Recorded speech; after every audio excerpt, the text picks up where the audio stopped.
14일까지 철거 명령이 내려졌지만 하루 전인 13일 베를린시는 보도 자료를 내고 논란이 있는 평화의 소녀상이 당분간 그대로 있을 것이라고 했습니다. 또한 베를린시에 소녀상이 설치된 미테구의 슈테판 폴 다세 청장은 소녀상 문제를 대화로 해법을 찾자고 했습니다. 일주일 전까지만 해도 미테구 구청장은 소녀상을 그대로 두면 강제로 철거할 것이라고 했지만 이제는 관련된 모두가 공존할 수 있는 방법으로 기념물을 설계하는 것을 환영한다고 입장을 완전 바꾼 것입니다. 이같이 베를린시가 입장을 바꾼 데는 한국의 시민단체의 전방위적인 총력전이 크게 작용했습니다. 지금부터 한국 시민들의 힘이 독일에서 어떻게 위력을 발휘했는지 자세히 살펴보겠습니다.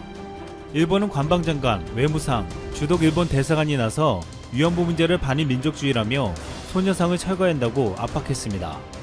하지만 우리 시민단체와 독일의 시민단체는 힘을 합쳐 평화의 소녀상이 한일 간 분쟁 문제가 아닌 전쟁 여성의 피해 문제이고 보편적인 인권의 상징이라는 점을 집중적으로 알렸습니다. 우선 소녀상 설치를 주도했던 코리아 협의회는 철거 명령에 대한 효력정지 가처분 신청을 제기했습니다. 그리고 한국과 독일을 넘어 국제사회에 소녀상 철거 소식을 알리며 여론전을 시작했습니다. 코리아협의회는 온라인 청원 운동을 시작해 독일어 서명 운동 사이트에 올려 6,000명이 넘는 서명을 받아냈습니다. 여기에 오랫동안 일본의 역사 왜곡을 알려온 국내 사이버 외교사절단 방크도 나섰습니다. 방크는 지난 12일 세계 최대 청원 사이트 change.org에 소녀상과 관련해 국제 청원을 올렸습니다. 여기에 올라온 디지털 포스터에는 소녀상 옆에 빌 블란트 독일 전 총리가 앉아 있었습니다. 블란트 전 총리는 지난 1970년 유대인 유령탑 앞에서 무릎을 꿇고 독일의 과거를 반성한 인물이었습니다. 방크는 여기서 독일은 전쟁 가해자이지만 나치 역사 청산을 통해 한국인을 비롯해서 수많은 세계의 젊은이들로부터 존경을 받고 있다며 이런 독일 정부가 평화의 소녀상을 철거하고자 하는 것은 전 세계인들의 믿음과 신뢰를 배신하는 것이라고 주장했습니다. 이 사이트에선 지금 크게 호응을 얻으며 1,500명이 넘는 사람들이 서명을 하고 있습니다. 또한 소녀상을 지키기 위해 베를린 시민 300여 명이 모여 미테구청을 향해 행진하며 시위를 하기도 했습니다.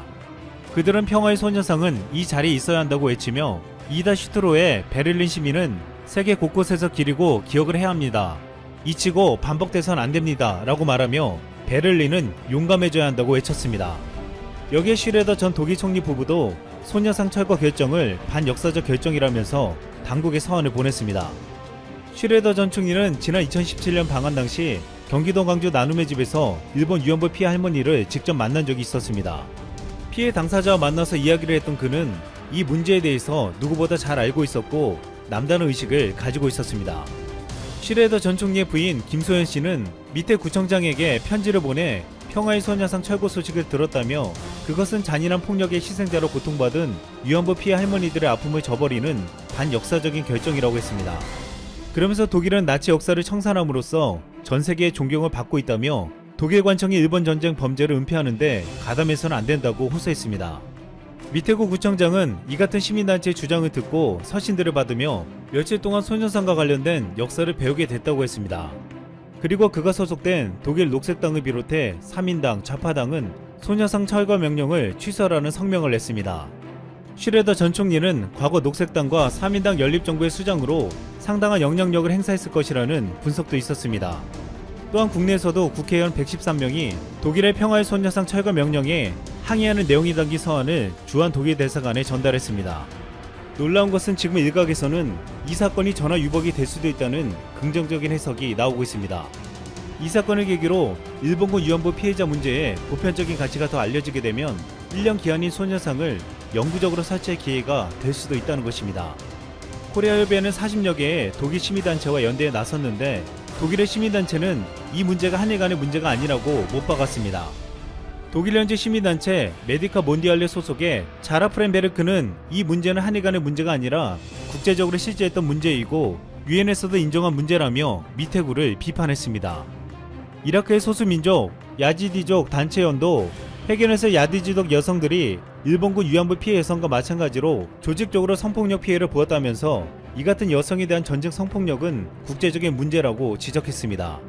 중요한 것은 미테구가 비문의 내용을 문제 삼은 만큼 비문에서 국제적인 보편성을 더 강조하는 방향으로 내용이 추가될 수 있다는 것입니다. 그러면 일본군 위안부 문제를 포함해서 여기에 세계 각지에서의 전쟁 시 여성 피해 사례를 비문에 나열하게 되면서 소녀상은 상징적인 설치물로 인정되며 영구적으로도 설치될 수 있다는 것입니다. 지금처럼 진행된다면 소녀상 설치는 국제사회에 공론의 장에 놓이게 되어버릴 가능성이 커졌고 과거 만행을 지우려는 일본의 시도가 만천에 알려지게 될 것으로 전망되고 있습니다. 독일 베를린에서 소녀상 철거 명령을 내리자 일본 산케이신문은 일본 정부의 외교적인 성과라고 평가했습니다. 하지만 스스로 자축하기에는 너무나도 일렀습니다.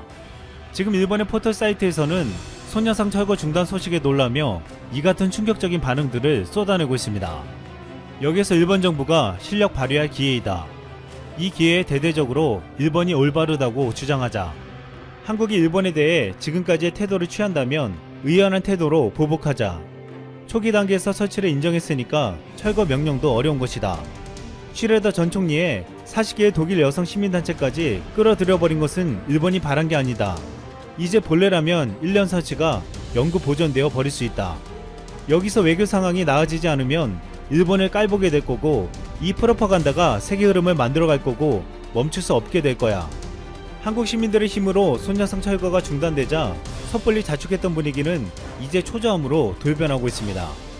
일본 내에서는 한국 시민들의 단체 행동의 힘이 얼마나 큰 응집력을 가지고 있는지 다시금 실감하고 있습니다. 여기에 최근 방크는 소녀상 철거 반대를 공론화시키는 것 외에도 놀라운 소식을 가지고 왔습니다. 프랑스 국립인류사 박물관에 한국 영토가 중국 영토로 표기되어 있어 무리를 일으켜왔습니다. 방크는 지난해 12월 이 박물관의 중국 일본 전통의상 소개 전시관 지도에 한국 영토가 마치 중국 영토인 것처럼 표기되어 있는 것을 발견했습니다. 이때부터 방크는 지속적으로 서한을 보내 시정을 요구해왔습니다. 또한 이 지도가 동해를 일본해로 단독 표기하고 있다며 병기를 요구했습니다. 하지만 박물관은 다른 큰 지도는 제대로 표기되어 있고 일본에는 국제적인 명칭이라며 모든 시정 요구를 거부했습니다. 이에 방크는 국내의 수많은 네티즌들과 프랑스 교민사에 알리며 모두의 힘을 합쳐 박물관 측의 시정을 요구했습니다. 결국 여론의 압박에 놀란 박물관 측은 지도를 삭제했습니다. 방크는 앞으로도 적극적인 제보를 당부하며 이 같은 사례를 시행시켜 나가겠다고 했습니다. 일본은 최근 국제무기 전시회에 우기기를 포함한 홍보물을 제작해 배포시키고 있습니다. 또한 스가 총리는 강제징용 판결에 따른 일본 기업의 한국 내 현금화 작업을 중단하지 않으면 방한할 수 없다고 했습니다. 이 모든 것이 과거 역사를 인정하지 않고 참여하지 않는 일본에게서 나온 잘못된 모습들이었습니다. 이번 소녀상 문제도 이로 인해 비롯된 문제였습니다. 하지만 일본은 소녀상을 철거하려다가 이제 더 큰 국제사회의 비난에 직면하게 되었습니다. 한 네티즌은 일본의 이런 시도를 이렇게 평가했습니다. 일본이 애써서 소녀상을 홍보해주는 결과가 되었음. 이상 중국 내의 민족주의 고조는 문화뿐 아니라 영토에서도 주변국과 갈등을 빚게 하고 있다. 중국이 남중국 해와 센카쿠 열도를 놓고 주변국인 베트남 등 아세안과 일본과 대립하는 것이 대표적이다. 또 중국은 최근에도 인도와도 육탄전을 벌였다. 라다다크 산맥 인근의 국경 문제로 인도와 다툰 것이다. 센카쿠 역사적 법률적으로도 우리 섬. 중국은 일본과도 영유권 갈등을 벌이고 있다.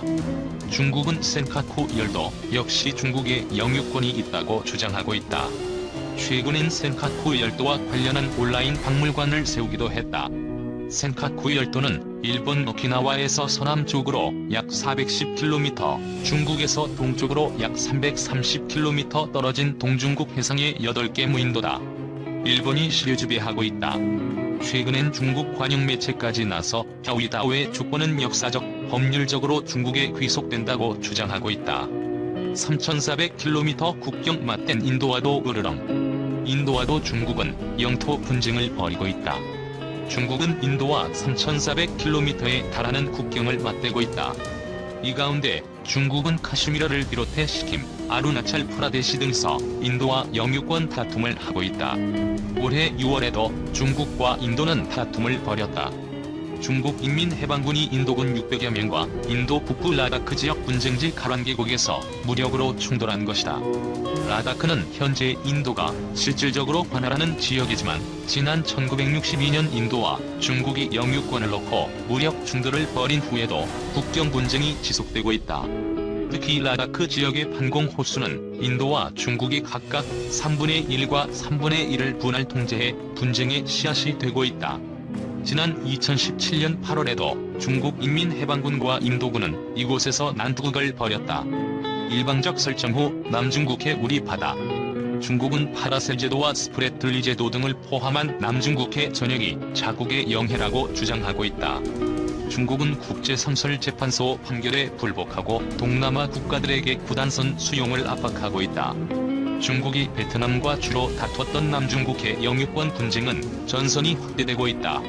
베트남은 중국의 남중국해 영유권 주장에 대표적으로 반기를 든 국가다. 최근 중국의 민족주의가 기승을 부리면서 중국은 말레이시아와 필리핀 등 아세안 회원국은 물론 미국과도 대립하고 있다. 남중국해에서 미국과 중국의 무력 충돌 가능성도 높아지고 있어 베트남 등 동남아 국가들은 중국의 민족주의 고조를 크게 우려하고 있다. 미 이스라엘 두고 중드론만 팬다. 중동, 중앙아 1위 노린 터키. 지난 9월 28일 중앙아시아 국가 아제르바이잔이 영상 하나를 공개했다. 아제르바이잔의 군용 무인기가 발사한 터키제 UMTAS 대전차 미사일에 아르메니아의 러시아제 T-72 탱크가 산산조각이 나는 모습이다. 아제르바이잔은 나고르노 카라바흐 지역을 놓고 이웃 아르메니아와 전면전에 가까운 전투 중이다. 자신들의 우세를 주장하기 드론 폭격 영상을 공개했다. 이람 알리예프 아제르바이잔 대통령은 터키 TRT 방송과 인터뷰에서 우리가 이런 능력을 얻지 못했다면 아마 탱크와 포대 등을 파괴하는 게 어려웠을 것이라고 말했다. 이 드론 생산한 국가는 따로 있다. 터키다. 작전에 쓰인 드론은 터키 바이락타르사가 제조한 TB2다. 2010년대에 개발된 중고도 드론이다. 장거리 MAM 유도 미사일, 움타스 미사일 등을 장착한다. 일본 니케이 아시안 리뷰는 아제르바이잔의 드론 폭격은 터키가 주목할 만한 드론 제조국임을 보여주는 사례 중 하나라며 미국, 이스라엘, 중국 등 기존 드론 생산국과 시장에서 경쟁 중이라고 고 최근 보도했다. 그러나 실질적으로 터키의 경쟁국은 하나다. 어디일까? 터키 드론을 사는 국가를 보면 안다. 지역으로 보면 중동과 아프리카, 중앙아시아다. 바이락타르가 만든 TB2 드론은 아제르바이잔뿐 아니라 리비아, 카타르, 우크라이나에 수출되고 있다. 또 다른 터키 방산 기업인 터키 항공우주도 지난 3월 튀니지 정부와 240만 달러의 수출 계약을 맺었다고 미국 군사 전문지 디펜스 뉴스가 보도했다. TAI의 드론 ANKAS 6대와 3개의 지상 통제소를 수출하고 기술 이전도 해주는 조건이다. 그런데 여기 중국 드론이 터줏대감이다. 2012년 이라크는 중국의 CH-4 드론을 도입했다. 이를 테러 집단 IS 소탕에 잘 활용했다. 이라크의 성공 사례에 중동 각국이 경쟁적으로 중국 드론을 샀다. 아랍에미리트 연합, 요르단, 이집트 등이다. 2017년 사우디아라비아는 중국 일용 AI 드론 30대를 사들이고 CH-4 생산 공장도 자국에 지었다. 파키스탄과 미얀마의 13번째 현지 생산 사례다. 튀니지와 리비아 등 북아프리카 국가도 중국 드론을 많이 샀다. 하지만 터키의 급부상으로 시장 흐름이 최근 바뀌었다. 알렉산다르 부치치 세르비아 대통령은 지난 5일 TB2 구매 협상을 진행하고 있다고 밝혔다. 지난 7월 중국 CH-92A 드론을 유럽 국가 최초로 도입한 지 3개월 만이다. 터키와 중국 드론이 맞붙기까지 한다. 유엔에 따르면 리비아 내전의 정보군은 터키, 동부 반군은 중국 드론을 쓰고 있다. EK는 터키 드론의 등장으로 이 지역의 세력 균형이 흔들린다고 평가할 정도다. 현재로선 중국이 시장 지배적 지위를 유지하기 어렵다. 왜 그런지 보자. 중국 드론이 중동, 아프리카에서 성공할 수 있었던 건 드론 강국인 미국과 이스라엘 덕분이다. 두 나라가 자국 드론을 수출하지 않고 있다. 중동과 북아프리카 등의 지역 분쟁을 확대할 수 있다는 우려 때문이다. 이때 중국이 제품 판매에 나선 거다. 그런데 이는 터키도 비슷하다.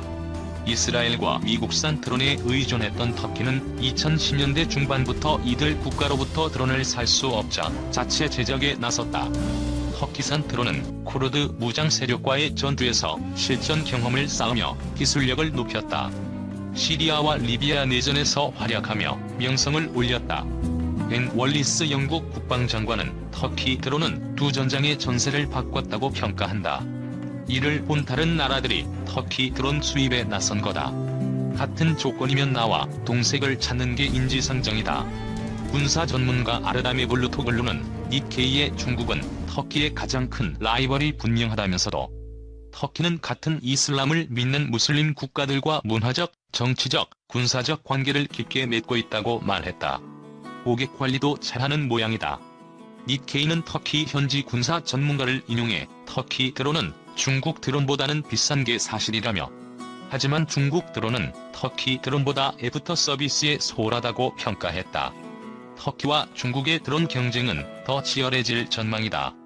테멜 코틸 TAI 최고 경영자는 아시아에서 파키스탄, 인도네시아, 말레이시아, 태국 및 필리핀 등을 판매 시장으로 본다고 말했다.